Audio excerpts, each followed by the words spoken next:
Welcome to Argentina, to the third biggest city, Rosario. Welcome to the 35th edition of the Dakar Rally. Rosario is a city of Che Guevara and Lionel Messi, and it hosts the Dakar for the very first time in tropical conditions. Well over 9,000 kilometres will have to be raced and endured, 13 stages in total, 6 that head southwest, before moving north to Salto for the rest. To win in Valparaiso, Cyril Dupre will have to face one of the most competitive entry lists in the history of the Dakar.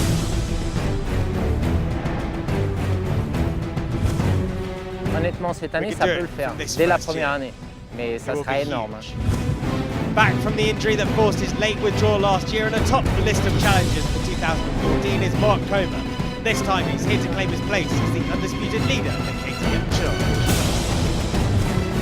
Somos 4 pilotos, ninguno tiene órdenes de equipo, es decir que es una carrera abierta y a competir desde el primer momento. Chaleco Lopez finished on the podium last year, and in 2014 nothing less than a win for his people satisfied the Chilean. And the Honda lineup is impressive this year, so is the revamped CRF 450. The team is packed full of talent and many points to prove. In the cars, Peter Hansel is the man to beat. After clinching an 11th title last year, his 5th in a car, Mr. Dakar returns and is just as hungry for a 12th round. 12th title ça serait super, ça ferait clair et net. 12 sur 25, ça ferait pas loin de 50% de réussite. Ça serait pas mal, mais c'est pas gagné d'avance. 2013 was a year to forget for Nasser Al-Attiyah. Forced to quit his buggy, he's back, this time. Everybody wants to win Dakar, and this is my plan to win 2014. A new project as well for 2010 winner Carlos Sainz in an SMG buggy. He could well have the car to win again. A new race, hay un nuevo reto, un nuevo desafío. Me gusta. And Giniel de Villiers will want to go one step higher after second spot last year. It was a victory in just 3 years of driving for Edouard Nicolov last year as he turned the Kamaz back into a winner. He'll be under huge pressure for the win from last year's unluckiest man, Gerard de Roy, back for revenge. Day one was a great introduction to Argentina, with fast paths taking the race from Rosario to San Luis. First man to make an impact was Bam Bam himself, Juan Barreda. Speed first, crash second. But he has the speed of last year on a fast, purpose-built Honda, and he was the first stage winner by 37 seconds.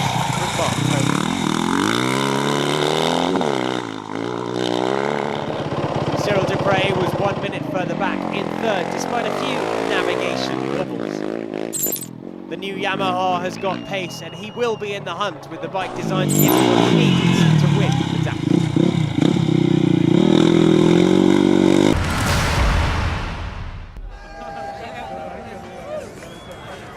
De María en la victoria de Cyril Dupre. After finishing his 5th win on the Dakar last year, Dupre left KTM to go to Yamaha in 2015. The French rider was looking for a new challenge, and in facing off against the bike of Austria, he certainly has. Voilà, un déclic et une envie de voir si avec une autre équipe technique, une autre moto, en l'occurrence une 450 YZF, je peux réussir à faire quelque chose de pas trop mal, donc voilà, le challenge valait la peine d'essayer. Il ne faut pas griller les étapes, il faut travailler physiquement, ça je l'ai fait. Il faut avoir un bon team et une bonne moto, je pense qu'on l'a fait aussi. Ça se mérite une victoire au Dakar, donc je pense que si jamais je réussis à l'emporter et qu'en plus, cerise sur le gâteau, c'est une 6e, ça serait un plus, mais pour l'instant, il faut vraiment s'appliquer à bien faire et le terrain jusqu'à Valparaiso est semé d'embûches, on va dire. The winner of the first South American Dakar in 2009, third in 2011, Giniel de Villiers finished on the second step in the South African is of course ready to go one step higher. He was third away on the opening day and running strongly in the Highlands. But things went wrong at kilometre 60. Mechanical problems on his Toyota. De Villiers was forced to stop for over 5 minutes to repair power steering issues before eventually sorting it and taking off again. At the end of the day, he lost 15 minutes on the day's win. For Carlos Sainz, the opening day wasn't the kind of stage the Spaniard enjoys in a two-wheel drive buggy. Still, El Matador gave quite the performance, finishing ahead of Peter Hansel, 3:15 behind Nasser Al-Attiyah. But at the finish, one man was really not happy with King Carlos. Roma spent 70k stuck in the wheel tracks of Sainz, and he was understandably annoyed that he had to make it through to Carlos. The man of the first day was to be Carlos Sousa, the Portuguese who's an impressive record of having always finished in the top 10 since 2001, clocked the fastest time of the opening stage. Quite a performance in his new Habal. Sousa only just beat local hero Orlando Terranova by 11 seconds. All that despite air conditioning and cooling in his Chinese car. It didn't start well for Guerlain Chicherit in the EVR buggy. Heat got the best of the fuel system and stranded the enigmatic Frenchman. Un problème de pression d'essence. On a de l'essence et il nous reste 50 litres, donc c'est pas un problème d'essence, c'est un problème de pression. Alors qu'est-ce que c'est la pompe qui est morte, je sais pas. A serious issue for the Frenchman, but he could count on the help of the Argentinian crowd, who were already getting into the spirit of the Dakar. That, of course, didn't prevent him from losing over an hour. Same heat, almost the same problem for Robbie Gordon in his new Gordini. Vapor lock made the Americans' day a real nightmare.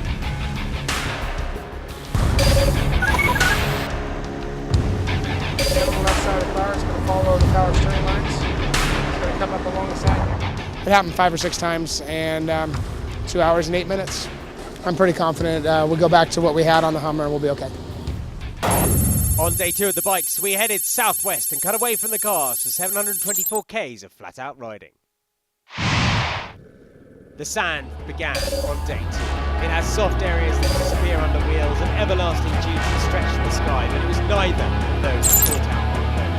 The stone struck the pavement down, lodging somewhere between the clutch and the engine. It had to be removed for load in the dunes, costing Coma over 8 minutes.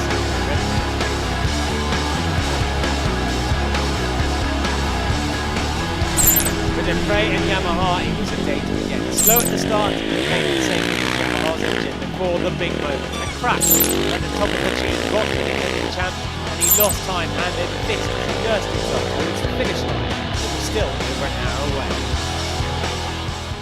J'ai tapé un coup la tête, j'ai vu un peu des étoiles. Mais bon, le pire c'est ma poche de camelback qui s'est éclatée et donc ça fait 100 bornes que j'ai plus d'eau, donc fait soif. The stage win, that went to Sam Sunderland, the first British winner of the Dakar in 16 years. On only his 3rd ever completed stage, he moved up to 3rd in the standings. The cars took a longer loop on day 2, skirting an extra mountain base on the way to San Rafael.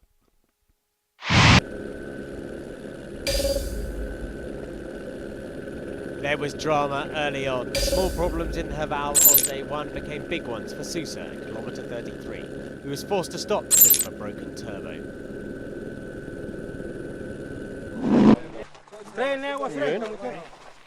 Fizemos cerca de 35 km e pensámos ter partido o turbo e o óleo saiu.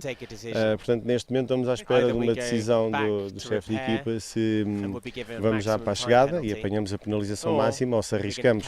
O problema é que nem sequer podemos arriscar porque com a passagem das dunas, com a falta de turbo, nunca conseguiríamos fazer. Portanto, estamos à espera de uma decisão.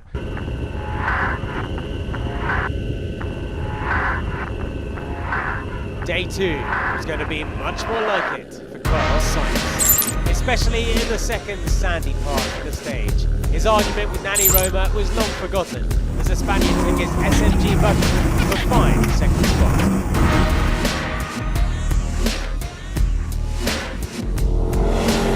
The man of the day was Monsieur Dakar himself, Stefan Peter Hansen. 6th to start, Peter made the best of his navigation skills to clock the fastest time of the day. A 60-second stage success for the Frenchman both on bike and in a car. By doing so, Peter Hansen left on top of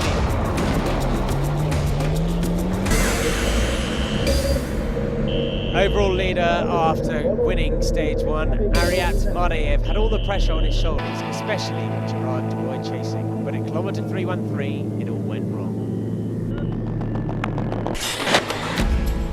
real nightmare for Iraq, but also for other privateers who attempted to ravine. Oh, we're supposed to go through there? Yes, and then follow this, the Rio, and then you're there. Despite the help of other competitors, there wasn't much that could be done.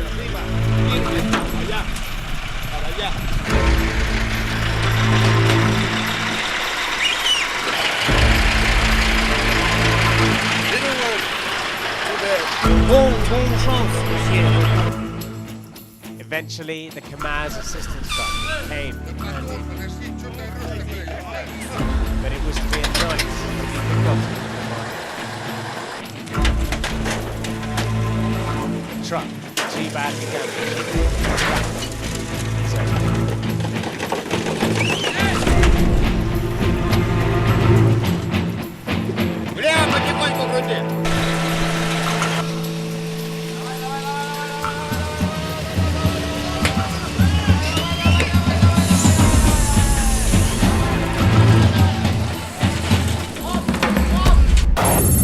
The first part of the marathon bike stage was modified after heavy rain made parts of the original route impassable.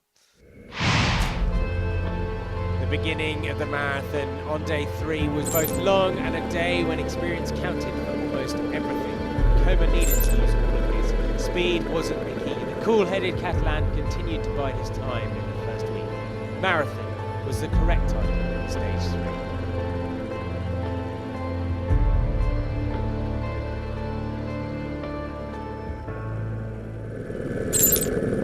Depre too showed his class and no apparent side effects of his crash and subsequent dehydration on day 2. It was a day for the old hands and the Yamaha rider was on song, second fastest in the San Juan.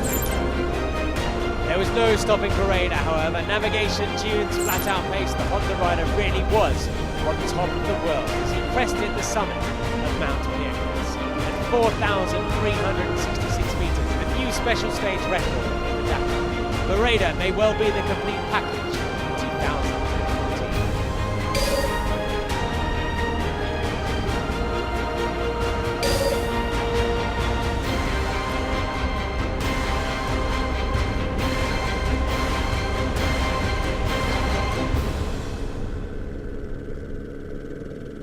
Bueno, me ha salido bien. La verdad que salía detrás de Chaleco y después de Sunderland. He pasado a Chaleco, iba detrás del polvo, él se ha equivocado un poco, lo he podido pasar. Y después con Sunderland iba lejos, pero he visto que él ha cogido una ruta equivocada por un río y he dado la vuelta y he cogigido el bueno.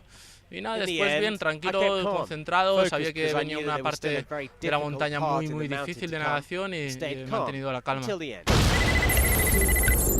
In the overall classification then, it was Barreda who led after 3 stages. 13 minutes the gap to Depre and Coma ready to pounce. In the quads, a record entry was trying to beat Marcos Petronelli. The 2-time winner was in contention once more before the Argentinian ground bit back. He needed to be rescued by one of the heli crews and was brought back to the bivouac in San Juan in the afternoon. The quads were now up for grabs. In command of the Dakar after 2 days, Stefan Patterhansel was to have his first bad one on stage 3 to San Juan. Opening the way, the Frenchman lost precious minutes with detours. On est bien, il y a les Y droite, c'est plus tard. 26-43, dans 200 mètres à corde. Ah merde, fais demi-tour. Putain, j'ai loupé. Pas terrible ça.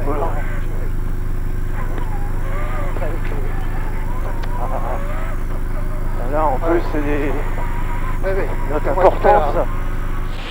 Finally reached the finish, having lost 28 minutes in his overall lead. On a traversé un hors-piste dans la grosse végétation et quand on est sorti de ce hors-piste plein de végétation, on avait 3 roues sur 4 qui étaient crevées. On s'est mis dans la gueule du loup, mais on ne pouvait pas faire autrement. On ne pouvait pas imaginer que ouvrir dans cette végétation allait nous faire crever 3 roues. It was a different Mini that took control on day 3, as there wasn't much anybody could do against Namco. The Catalan enjoyed a fantastic 2013 season. It's just as impressive.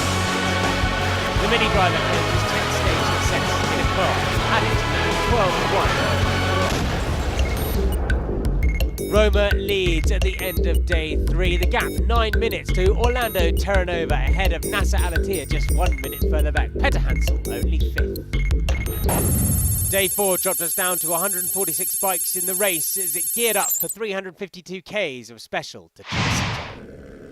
Drama early on day 4 for Bereda. The Honda rider dropped it while leading the overall. It was the 3rd time in 4 days and his lead was all but gone. For the champion Depre, he was faster than Bereda, the man he needed to beat from the start. He was losing time to Coma, and suddenly, with the end in sight, he stopped and lost 42 minutes. Disaster for the defending champion, who pushed the bike into the service.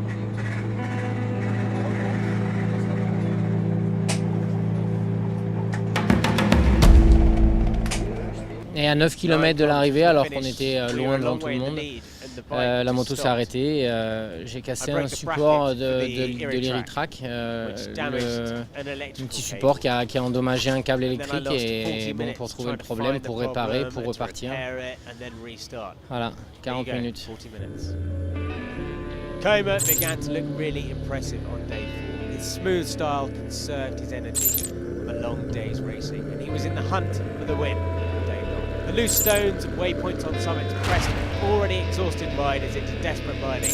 Gerard Fares was one who struggled, but his route choice was better than others. Stefan Svitko won. He made mistakes. Rising out of the mid-pack was the Sherco of Juan Pedrero, snatching the win by 29 seconds from a resurgent Chaleco Lopez.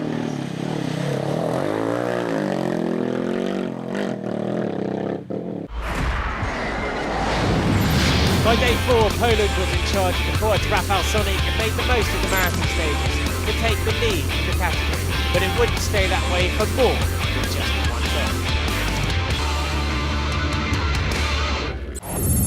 The cars had a double special on their way to Chilecito as everyone chased Nani Roma. Punctures were once again to be the bane of Stefan Pettersen's day, just when he needed to hit back and put the pressure on his teammates. Struck again.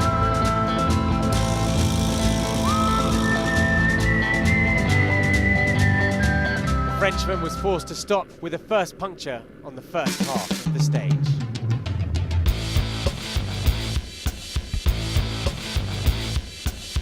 And while he waited, Carlos Sainz soon passed. La confiance, elle en prend un sacré coup. On n'ose plus rouler, on ne sait plus où mettre les roues et forcément on va pas très vite. Minutes later, it was El Matador's turn to stop for a puncture, and Peter Hansel made the best of that. Still, Sainz was flying, showing that his SMG isn't only made for dunes and sand. The battle continued all stage long between Peter Hansel and Sainz, but it was the Spaniard who eventually claimed his 26th stage win, his first in an SMG buggy. Slowly but surely we moved to the front and we managed to conquer a good time. But we're pretty lucky un poco de suerte porque se nos ha roto la dirección dirección asistida a 10 kilómetros de la meta, ¿no?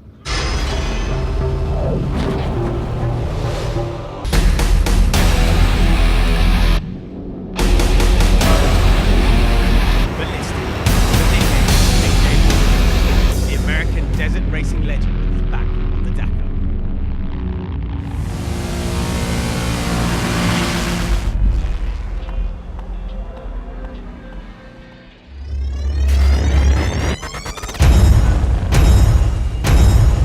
The terrain in Baja is much rougher than it is here. So I was very confident, probably a little bit overconfident. I think I passed like 43 cars on the first day. The second day I passed like 6 or 7 more cars. And then the third day I went 4 kilometers and flew off a cliff. For his second attempt, the 34-year-old is driving the jet buggy with former biker Quinn Cody. I know I'm racing against the 10 best guys in the world. Do I consider myself one of the 10 best guys in the world? Absolutely not. But I still have high hopes. I still want to do very well. I want to represent the United States very well. And you know, no matter what, I aim to win. Will that happen? Maybe not this year, maybe not next year. But I'm going to do the best I can. Other than victory, Ballistic has another battle to take with his compatriot, Robbie Gordon.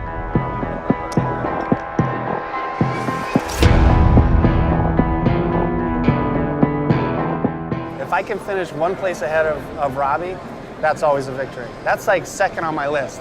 It's win the race, and if you can't do that, beat Robbie. It's important to dream, and I think everybody has to dream, and BJ's a bit of a dreamer. And indeed, Morgan struggled as soon as day one, suffering fatal to win out. We did have some problems today in this stage. We had some fuel delivery problems. We ended up having to change a fuel pump that cost us quite a bit of time. For Baldwin, the gamble is yet to pay off.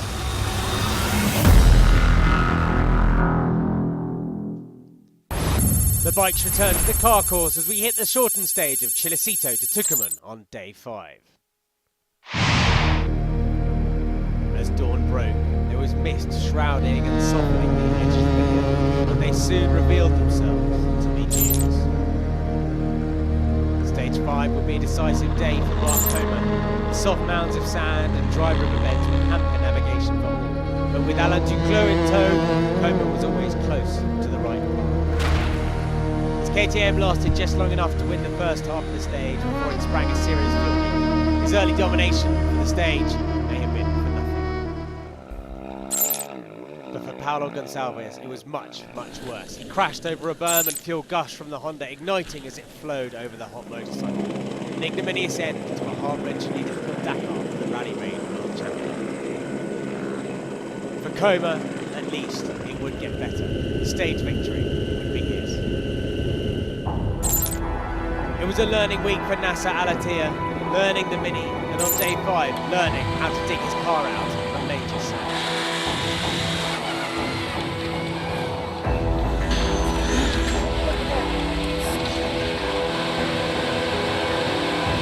The Qatari driver lost 21 minutes, but he stayed second. In the same place as Al-Attiyah, the master of navigation was trapped in the Jeep, losing precious time. Meanwhile, Nani Roma was making the best of the uplifts of the rivals, despite also enjoying the sandstone. He was then Roma was the first to reach the finish, capturing his 11th stage win on 4 wheels. Whilst the overall leader of the Dakar, winner of stage 4, Carlos Sainz, had to open the way, he would witness a terrible day. After first getting lost, the Spaniard was then forced to stop because of an Le moteur tourne mais il démarre pas. SMG. Je te passe Carlos, Philippe. He was eventually helped out by Ronan Chabot, but he was losing time hand over fist. Carlos? Yes. Try. We pense think we qu'on a found the trouvé le problem. problème. The other problem L'autre is that problème, we c'est didn't qu'on go n'a through pas the les waypoints. Sainz finally reached the finish, having lost 1 hour in the race leadership. The final stage of the first week was split in two, 338 Ks of special stages to Salta. The second best placed and factory KTM still in the race was Chaleco Lopez, and he was finding it hard. Tight and twisty tracks meant the slightest navigational hesitation could prove costly. There was worse to come for Lopez. Kilometre 211, he went down a dry riverbed and destroyed the bike in the process. No, no estoy bien, pero... No, I'm okay. But se rompió la moto. Destroyed the bike. That's just how it is. Ya está. Comer was the early leader at the final stage of the week, but as the opening part of the special rolled up, he slowly gave up his advantage, ending the first half 2:44 down on Duclos. But after the refueling stop, he raised his game to finish a close second on stage 6. And that means that he goes into the end of the week leading ahead of Juan Barreda by 40 minutes. Behind them, Alain Duclos is in third ahead of Villadoms, the second KTM, and Jeremiah Skisrow. A longer final day for the cars and more of a straight shootout for the first time this year. And in a straight fight, you would never bet against Petter Hansel, especially when he's in a hunting mode. The 11-time Dakar winner struck back to win his 63rd stage of the Dakar. In doing so, he equalled Vladimir Chagin. However, he would have certainly preferred to gain much more time on road, but there wasn't much he could do against his teammates. Entendu? Cap 47, on a validé le point. Tu prends un cap 47. 47! Putain, c'est à droite. Oui, Michel, il y a l'étage avant. On y va. Ouais. Danny Roma had all the pressure on his shoulders, and though he managed to limit his losses, he still had a few navigational moments.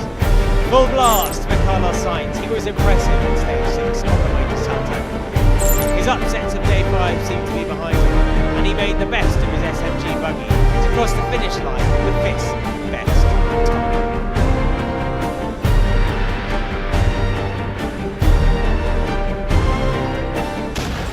So Roma leads the class by 30 minutes, but behind him, Terranova is only just ahead of Peter Hansel, 3 minutes a gap. De Villiers up there in 4th, and Alatia 1 hour 22 back in 5th.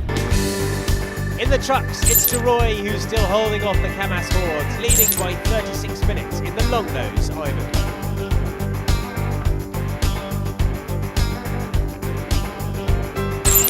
Andre Carnegie is the best of the blue trucks in 3rd place, 5 minutes behind Marcel and